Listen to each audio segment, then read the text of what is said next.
Welcome to Redvee TV, supported by Chapel House Cars for the 2024 season. Kevin, this week we're going to start off with something very, very important. Indeed. Should have a drum roll.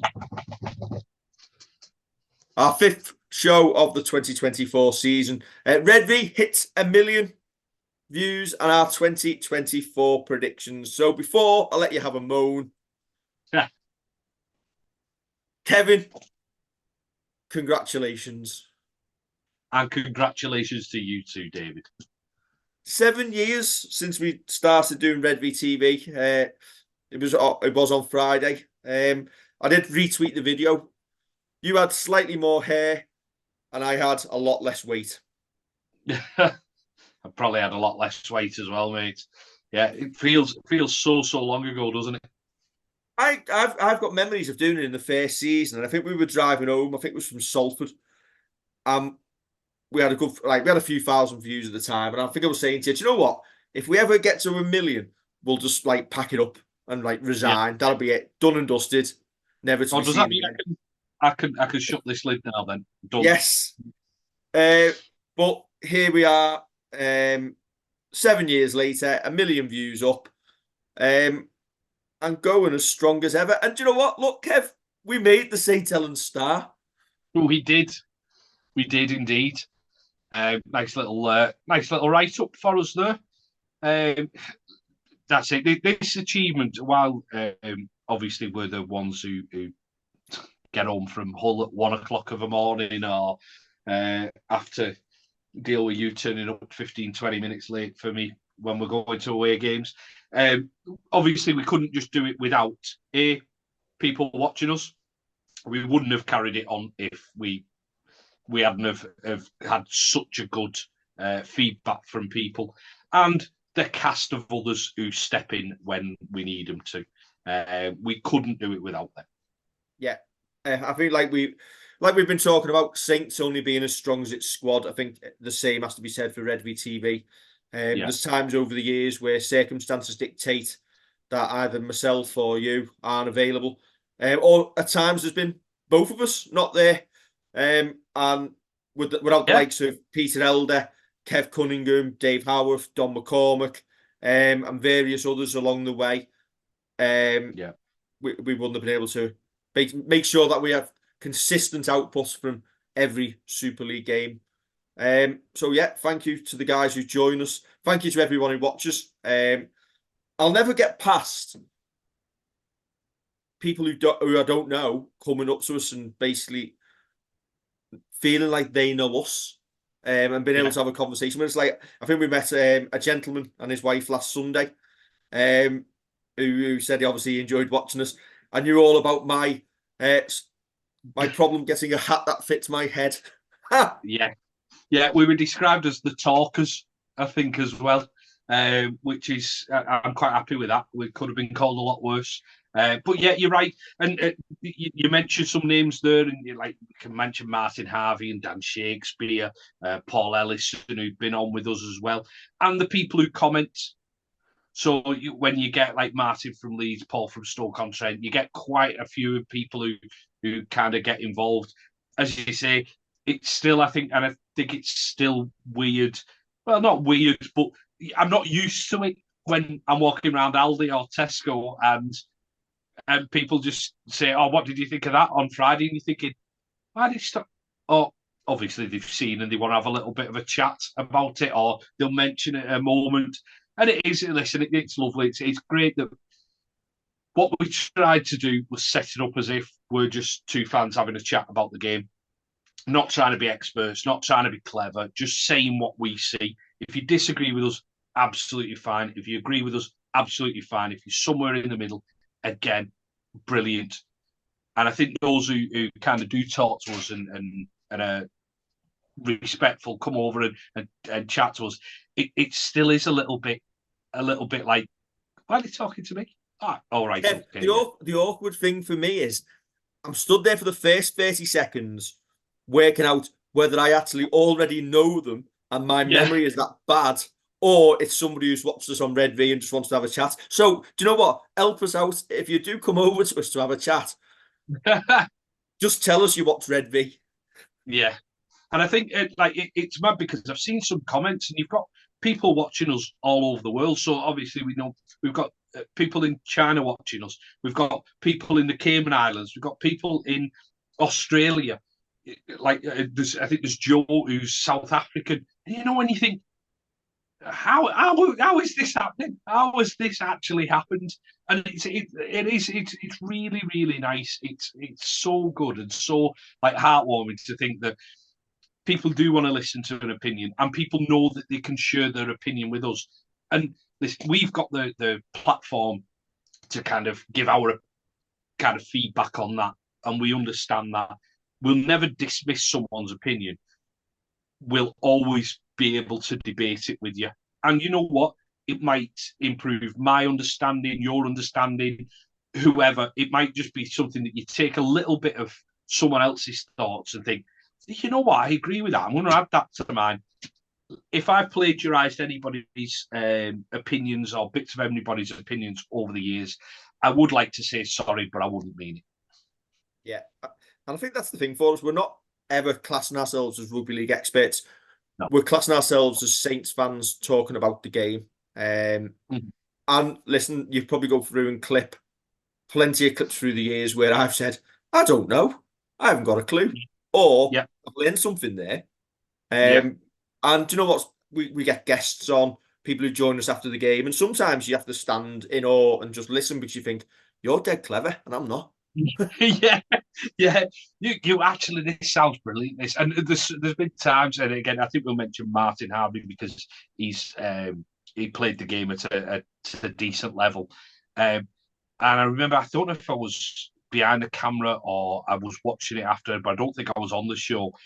And I remember listening to him going, "This is brilliant. This is fantastic. People need to listen to this, whether you agree with him or not." It doesn't matter. He gave him. He was just so clear in what he wanted to say, which was, as I say, it was a fantastic bit. But everybody we get on, we're not there to kind of sell somebody down the river and make you look an idiot. Guiding people on the right path. For myself. Well, exactly.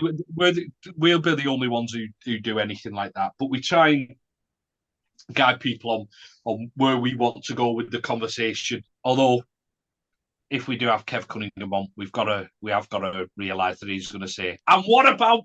and bring somebody else into it. But we love you, Kev.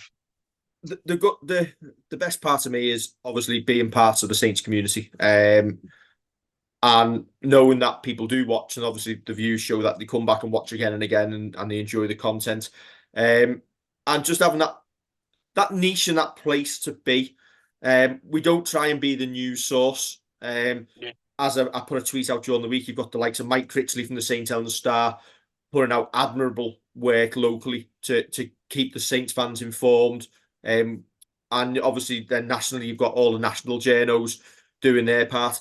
I see our role to comment and give opinion, and give a fan's voice and bring other fans' voices into it. And at the end of the day, do you know what? We don't ever claim to speak for the fan base either. I speak for myself and you speak for you. And do you know what? We do these and we don't always agree. Yeah, that's very true. And we've had some really good highlights as well. I know personally sitting down with Mal Meninga and asking him questions that I structured because the questions that I wanted answering. And it is a little bit selfish, but I'm trying to do it from someone who didn't see Mal play, was a bit too young, might not look it, but I was a bit too young for Mal's stint over here. So you try and structure things. It's opened so many doors, and we chat to players and we chat to members of staff around the club as well. But we'll always kind of keep that ability to, where it's necessary, criticise bits, but also laud the bits that are brilliant. So at the moment, we will say, I'm not a fan of the away shirts. I'm not a fan of the training gear. But you know what? The club does this really well. And the club has done, say, the documentary for Australia. They've done that really well. So we're not always going to be negative or positive. We're not going to be blowing smoke up backsides where it's not warranted. And we're always going to have our own view that, you know what, bits could be better, bits could be a lot worse. We're a well-run club. Yeah, that said, Kev, we did sit there at the Salford friendly and go, that kit looks all right, really. Yeah, it does from 80 yards away, but I wouldn't want to wear one. Okay. Yeah, I see us as being a critical friend, because at the end of the day, like everyone who works for the club, everyone who supports the club, we want what is best for the club. Yeah. And I don't think we ever set out to be critical just to be critical for critical sake. Yeah. If we offer a criticism, we also offer well, this is what we would have done instead. And you know what? Equally, we may also be wrong. It's been known to happen. Yes. But it comes from like the well-meaning right place. So when I know that we spoke to someone at the club and we were absolutely hammering them for the merchandise stuff, and what they didn't know is I'd done God knows how many years working in sports retail. So I was coming at it from that's what I'd have done from a sports retailer point of view. Don't work in that sector anymore, but it wasn't like I'm just saying it and I don't like it and that's it, game over. As you say, it's all said from the right place of wanting the right thing for the club. And if we're critical and people don't like it, then we're sorry. But we're just saying it from well, you know what? I'm a 43-year-old bloke. I wouldn't wear that, and that's what I'd get at. And equally, if you don't like what we're saying, come into the comments anonymously and just tell us that you don't like what we do. Yes. Yeah. But I did see one comment, Kev, saying Redvee would be much better without that Scouse Evertonian doing it if it was somebody from St Helens. What they don't realise is I went to Blackbrook Juniors. I went to St Augustine's. Yeah. I've lived in this town longer than you, Kevin. You have? Yeah, you're a laugh at that. Now that you've moved the timer on hold, moving to the sunny lands of Widnes. Listen, I can't help having a bit of an accent. It's just what it is. Yeah. Well, that's where I balance it out. Yeah. I've full haydock. But going back to it, 1 million views. We hope that other fan channels can do the same. Yeah, listen, we're millionaires, Dave. We're millionaires in this. And we hope that other fan channels kind of get the traction and give out. And we're not here for outrageous views, although we are doing predictions in a bit. We'll get onto that in a bit. We're not here for outrageous views. If you don't like them, you've got to realise that this is going to be 100% biased. It just goes without saying. We could get beat 50-0. We would absolutely ping a performance, but we'll still be biased if something really good has happened in it. Yeah. Listen, I'm not going to go and watch a Warrington fan channel and then moan about how much they hate Saints. It's par for the course. Correct. To be fair, I'm not going to watch it in the first place, but there we go. Right, thank you very much. Yeah, thank you. I can't really say more than that. And thank you to the St Helens staff for a really good write-up. And I can go, look, Mum, we're in the Star. Yeah. And can I just say, that League Leaders Shield is heavier than you think. For what seems like a really thin shield, that was heavier than I expected it to be when I picked it up. Do you know what? That story got put on the website and I showed it to my missus and I was like, look, we're in a St Helens Star. And she went, how old's that picture? Are you breathing in on that?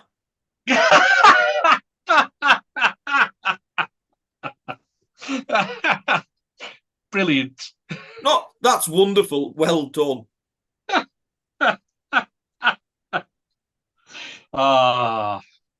Excellent. Moving on. We are now moving on to our predictions. I'll start with you, Kevin. Listen, I hate predictions. You know I'm doing this under duress. You know I'm doing it under duress. I have sent them over to you after I have had a think about them. But this is just prime for morons to clip and go, we didn't finish third this year, we finished third or fifth. Is that the voice they're going to use? Yeah, probably. Oh, let's get on with it. Right. Who's your champions, Kev? My champions are Wigan Warriors this year. Why, yeah. Kevin?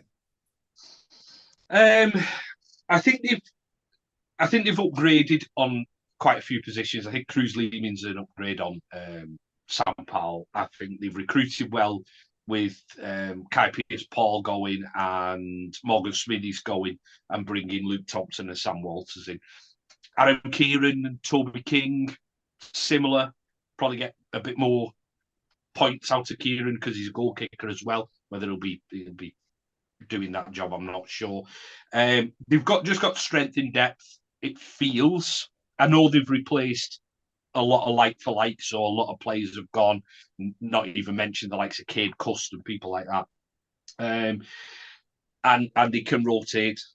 Don't get me wrong, playoff rugby can be very cruel, but I've just got the feeling they'll do it again this year. I have gone for Saints.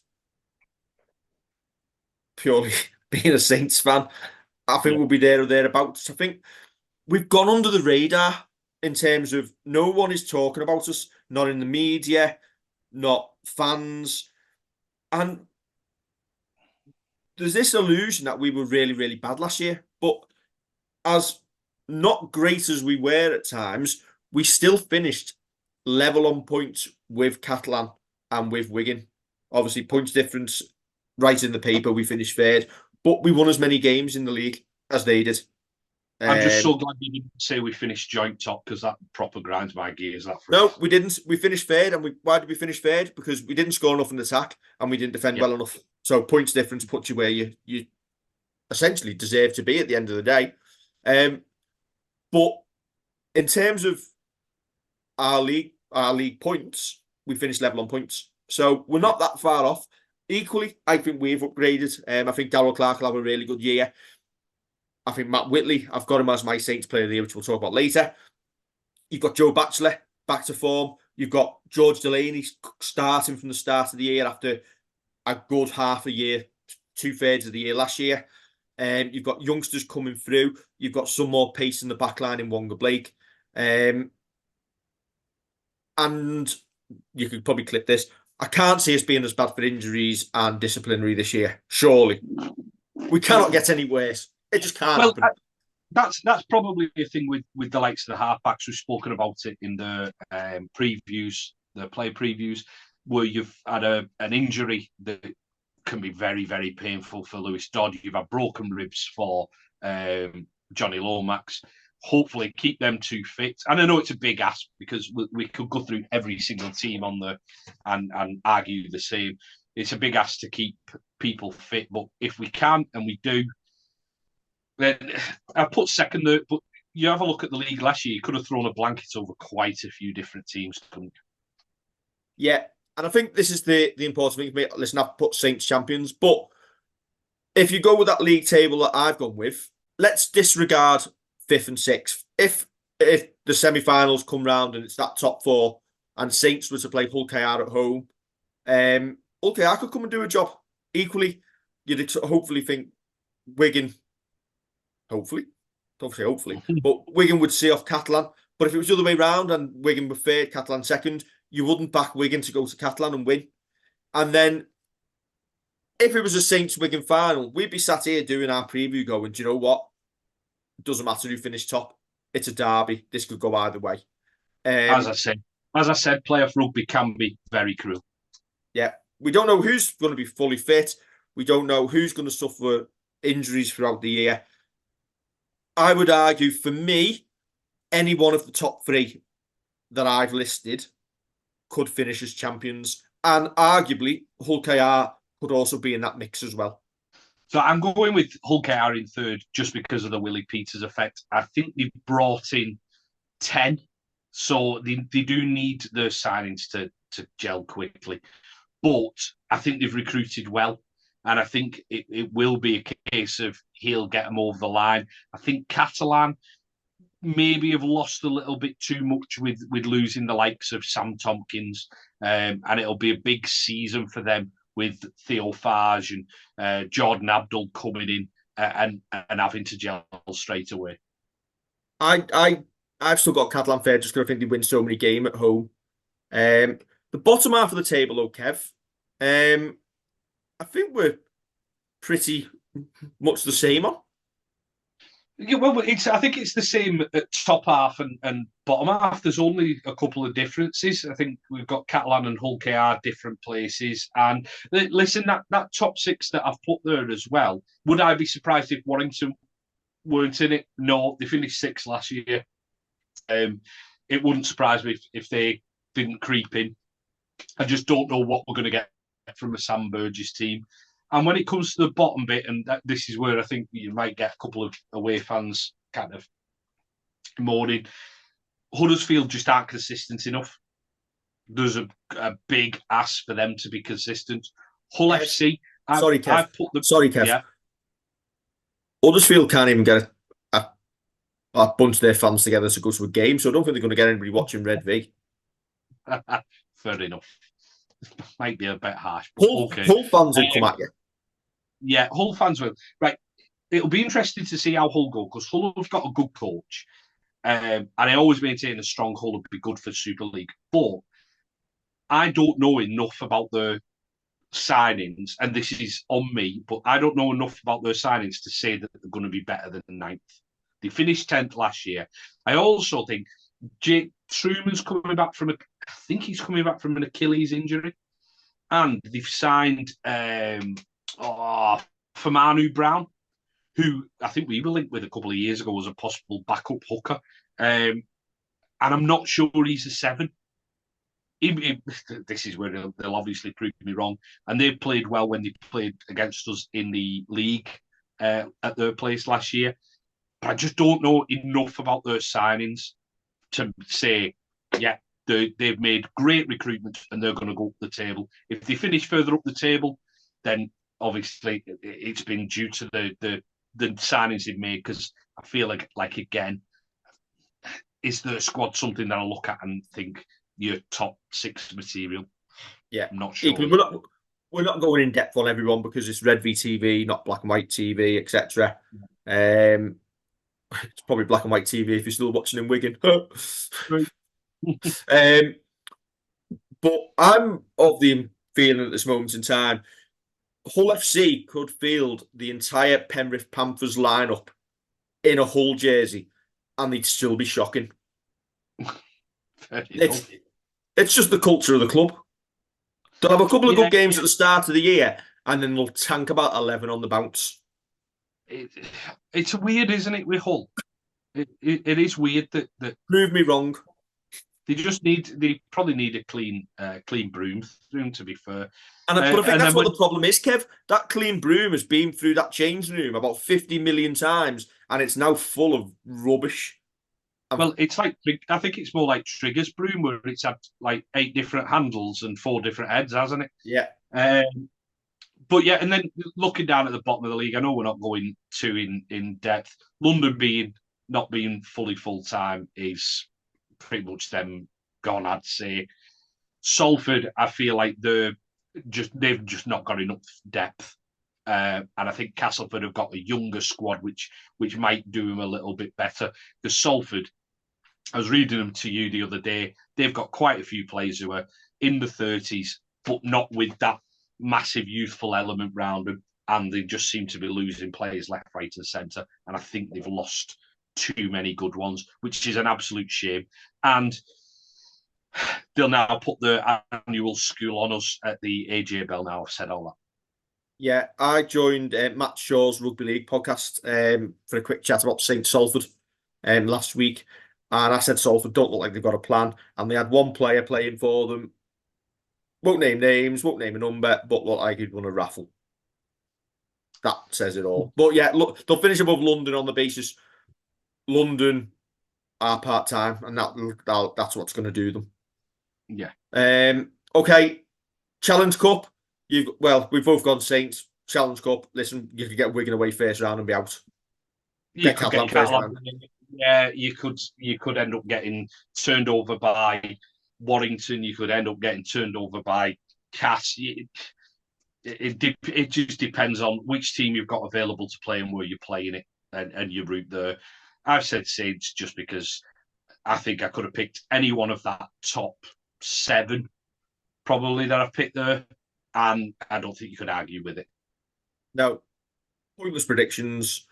I'm on with you. We don't agree. Right, Man of Steel, you've gone Tyrone May. I've gone Brodie Croft. I've done it not necessarily because I think he's going to be the best player in the league.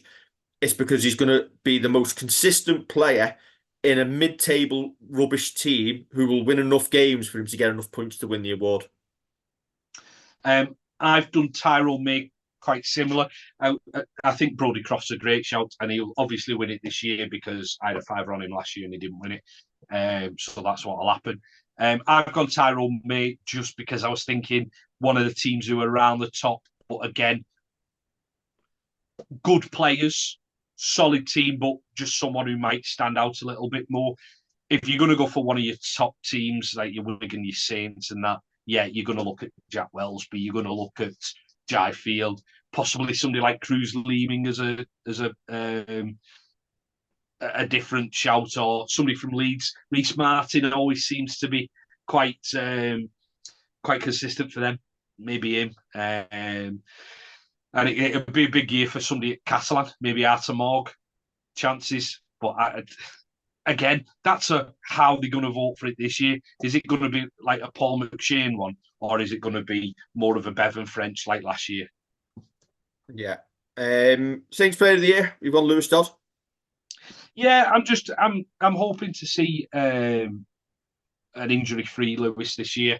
A little bit further on from his Achilles injury. That obviously, I think that's going to be the last time that I'm going to mention it.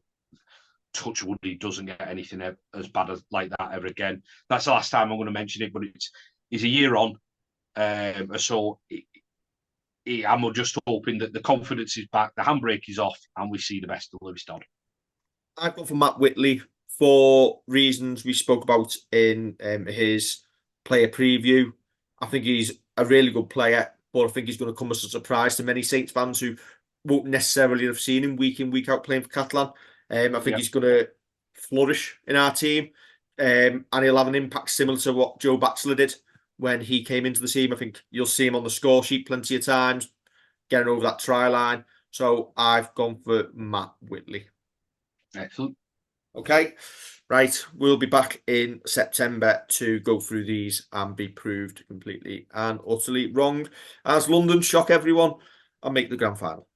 Yes, and still get relegated. Yes. No matter how many IMG points they get. Right. Quick one. Couple of the player previews that we did earlier in the last couple of weeks have gained player sponsors, and I think it's only right that we give them a shout out. Sam Royal is going to be sponsored by MPB Solutions Electrical Contractor for 2024. Martin Bradshaw, good electrician, local lad, big Saints fan. If you need him, you can find him on Facebook for all your electrical needs. And Iggy Parsi is going to be sponsored by Halton and St Helens Voluntary and Community Action. And their member organisations make a difference to thousands of people every single day. And they support them with invaluable training, advice and representation. Excellent. And with regards to Sam Royal, have a little look on the BBC Sport website. There's a great article on there about how on making his Super League debut and studying for his biochemistry degree.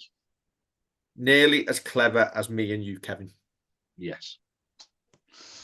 Tickets for our trip to Headingley on the 15th of March are now on sale. It says £25 standing for adults and £30 for seating. What they mean there is it's £25 there for the no roof and £30 for drier conditions. No comment. I'm not. No comment. Yeah. No confidence until I get there and it's raining, and then I'll whinge. Yeah, junior members can access tickets for £5 for all away games. Under fives are free, but you need to get in touch with the club for them. Not the worst prices I've ever seen in the world. We go with 20s plenty, but that'll do. Yeah, exactly. It's usually a good game. For some reason, whenever we play Leeds away, I always feel like the game takes about 3 hours to happen. It's like time slows right down, and you could have scored 3 or 4 tries more than Leeds, and you're always in that thought of if they get another one, they'll get another 2 here. It's usually a good day out, and then we'll probably go for a kebab after it. Tariqs. Yes. Oh, thank you. We've always talked about 20s plenty. Given inflation over the last couple of years, 25's plenty hasn't got the same ring to it, has it? It hasn't. No. But with the price of things going up, you can't. I suppose you can't expect clubs just to keep prices that far down. You shouldn't. We'll bang the drum of this. You shouldn't be expecting away fans to be part of your budget. That almost should be bonus money. It'd be great if it was 20, but I suppose clubs have got to maximise cash flow and coin coming into the club as much as they can. Yeah. Right, Kev, that is another episode of Redvee TV done and dusted. We're going to be back with our next episode during the week for our London Broncos preview and to round up any other news. Until then, we'll carry on with our player previews and we'll catch you very soon. Don't forget to like, share and subscribe.